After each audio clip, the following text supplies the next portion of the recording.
एजाज साहब, आपने बराह रास्त भी मुल्क की सियासत के उतार चढ़ाव देख रखे हैं, बैन अल-अक़वामी ताल्लुकात को भी आपने बड़ी कुर्बत से देखा हुआ है। ये जो अभी रिचर्ड ग्रेनल से कहानी शुरू हुई है खान साहब के हक में लिए, फिर यूरोपीय यूनियन की प्रेस रिलीज भी आई है GSP स्टेटस के ऊपर, पाकिस्तान में इंसानी हकूक़ के ऊपर, और आज जेरेमी कार्बन ने भी एक ट्वीट किया हुआ है।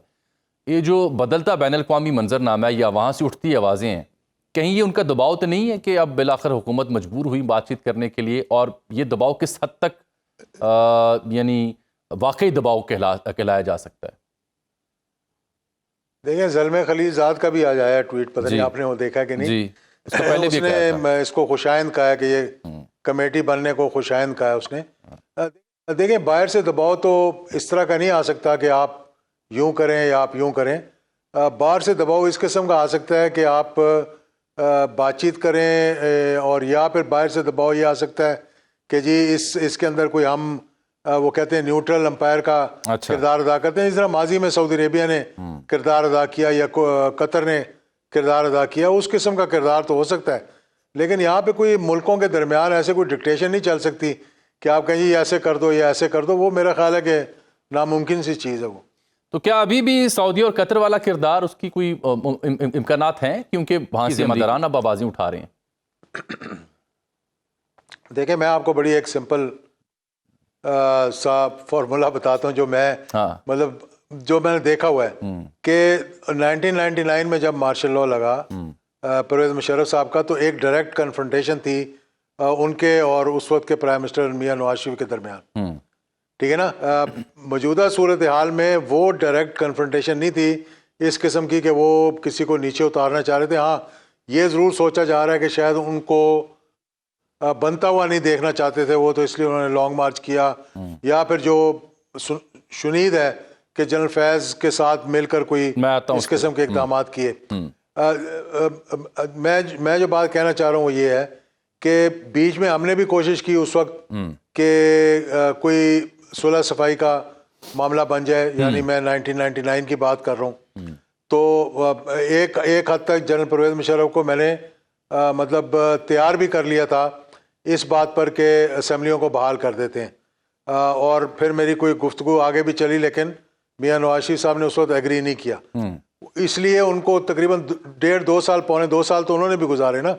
फिर जाकर 2002 में मेरे ख्याल में, या जब हुआ उनका, जब जिस वक्त भी उनका बाहर जाने का हुआ, वो सारा अरसा उन्होंने गुजारा, और बड़ा मुश्किल था वो, क्योंकि एक डायरेक्ट कन्फ्रंटेशन थी। लांडी जेल, अटक जेल, छोटे जहाज़ों में बैठाना, हथकड़ियाँ लगा के कुर्सी के साथ लगी। जिस दिन उन्होंने ये फैसला किया, जब पहले हमने गुफ्तगू शुरू की तो उन्होंने कहा नहीं, मैं बातचीत नहीं करना चाहता, तो गुस्सा था उनको।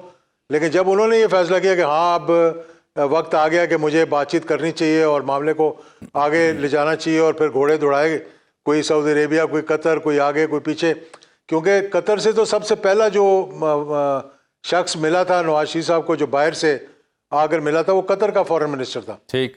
लेकिन उस वक्त तो उन्होंने ये बात नहीं की थी कि हाँ भाई मुझे हेल्प करो, मैं बाहर जाना चाहता हूँ। उस वक्त उनका मूड नहीं था, लेकिन जब उनका मूड बना तो उस वक्त फिर महीने के अंदर अंदर सामान भी बंद हो गया, जहाज़ भी आ गए, और चले भी गए वो। चलिए, आपने जनरल फैज़ वो जो मैं कहने की बात कहना चाह रहा हूँ ना, कि जिस दिन जो बंद होता है वो सोचता है कि यार अब काफ़ी हो गई है, कमेटी बनाओ, बातचीत करें, कोई रास्ता निकालें जो बेहतरी का रास्ता हो, तो फिर रास्ते निकल आते हैं। मेरा प्रोड्यूसर चुटकी बजा रहा है, वो वाली जो आप जिसकी जानिब इशारा कर रहे थे कि छोटी सी ब्रेक ले लूं। एक ब्रेक लेता हूं, वापस बात करेंगे। वेलकम बैक नाज़रीन। एजाजुल हक साहब हमारे साथ शरीक गुफ्तगू हैं। एजाज साहब, ये फरमाएं, जनरल फैज़ का आपने जिक्र किया, फील्ड जनरल कोर्ट मार्शल भी उनका हो रहा है, उनका मुस्तकबिल आप कैसा देखते हैं? और एक सर मुज़ाकरत अगर हो रहे हैं तो क्या उनका मामला इमरान खान साहब तक भी जा सकता है? ये तो अभी मतलब मफरूज़ों में बात करने वाली बात है ना। हाइपोथेटिकली तो बहुत सी बातें सामने आ रही हैं, लेकिन इन रियलिटी तो ये है कि ये एक कोर्ट मार्शल की प्रोसीडिंग्स हो रही हैं, चार्जेस जो है वो फ्रेम हो चुके हैं, और जब भी कोई कोर्ट मार्शल की प्रोसीडिंग्स होती है, एक तो ये तो इंटरनल मामला है, फौज का हमें नहीं मालूम कि क्या बातचीत हो रही है, क्या नहीं हो रही, कहाँ तक उन्होंने बात की, कहाँ तक उन्होंने बात नहीं की। लेकिन इस नहज तक पहुंचने के लिए बाकायदा सबूत इकट्ठे किए जाते हैं, और उस पर जो है वो काफ़ी जो है रिसर्च की जाती है, फिर ये मामला आगे बढ़ते हैं। बिल्कुल ठीक।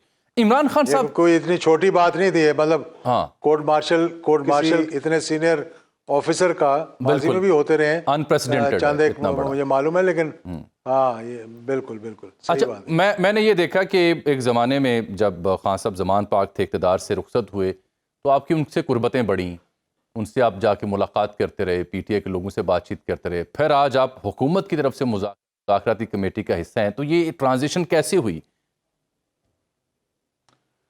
देखिए मामलात जो थे ना वो उस वक्त भी जो मेरी कोशिश थी कि 3.5 साल तक तकरीबन इमरान खान साहब वज़ीर आज़म रहे, मेरी कभी उनसे मुलाकात नहीं हुई थी उन 3.5 सालों में। हालांकि मेरे उनके साथ ताल्लुकात 1980-81 से ताल्लुकात हैं उनके साथ, यानी कि जब वो वापस क्रिकेट के अंदर आए तो उसके अंदर भी कुछ हमारा भी किरदार था उसके अंदर।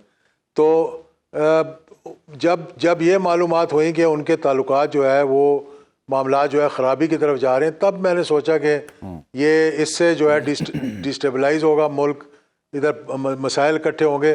फिर मैं गया, उनको कोई मतलब अप्रैल में उनकी हुकूमत ख़त्म हुई थी, मार्च के शुरू में 5 मार्च याद है मैं पहली दफ़ा गया, और मेरा मकसद यही था कि ये जो जिस डगर पे जा रहे हैं उसमें कोई थोड़ा बहुत मामलात ऐसे हों कि ताकि ये ख़राबी की तरफ हम ना जाएं, और यही मैं कोशिश करता रहा उनके साथ। फिर एक वक्त ये आया कि जब असेंबलियाँ तोड़ रहे थे पंजाब की और KPK की, उस वक्त भी मैंने उनसे बातचीत की कि ये ना करें अभी, जब तक कि आपको 100% श्योरिटी ना हो कि आपको इलेक्शंस मिल जाएंगे, और अगर दूसरी पार्टी का दाव लग गया तो मैंने कहा फिर सारे जितने आपको ये मशवरा दे असेंबली तोड़ने का वो सब जेल में जाएंगे, और वही हुआ जो मैंने बात की थी। तो मकसद मेरा ये था कि जो दूरियां हैं, जो टकराव है, इस टकराव को ख़त्म किया जाए। और आपने देखा होगा कि जब भी अगर आप देखें ना हिस्ट्री को या तारीख को, या जब भी मेरी उनसे मुलाकात हुई, उस मुलाकात के बाद या उससे अगले दिन उन्होंने हमेशा एक पॉजिटिव जो है वो बयान दिया, चाहे वो फ़ौज के बारे में हो, चाहे वो इस्टेब्लिशमेंट के बारे में हो, चाहे वो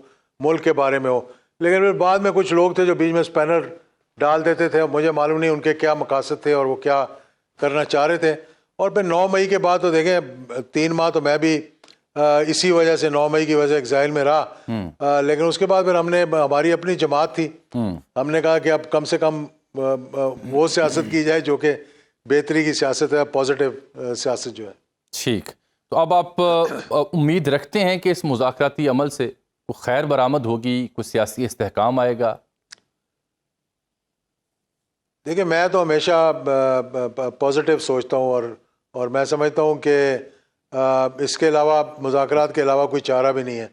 और मैंने देखा है कि माजी के अंदर अगर ये 26वीं तरमीम ना आती तो जब स्पेशल कमेटी बनी थी उसमें बहुत अच्छी गुफ्तगू, और उस दौरान भी जब वो 26वीं तरमीम में वो स्पेशल कमेटी में जाकर बैठते थे तो बड़ी पॉजिटिव गुफ्तगू की है। उनके तमाम चेयरमैन जो हैं PTI के और उनके साथ जो मुआवन थे उनके चंद एक लोग हैं जो कि मतलब चाहते हैं कि कन्फ्रंटेशन हो, और वो चाहते हैं कि ऐसी चीज़ें सामने लाई जाएं। लेकिन देखें ना, जो असीरान हैं उनके लिए भी कुछ ना कुछ देखना चाहिए कि इतने अरसा हो गया उनको अंदर हैं, और मतलब अब उन तमाम मामलात को मुज़ाकरात के ज़रिए हल करना वैसे में बेहतर तरीका। और मैं समझता हूँ कि अगर दोनों तरफ से पॉजिटिव थिंकिंग हुई तो कोई ना कोई रास्ता बेहतरी का निकलेगा। अल्लाह करे जी ऐसा हो।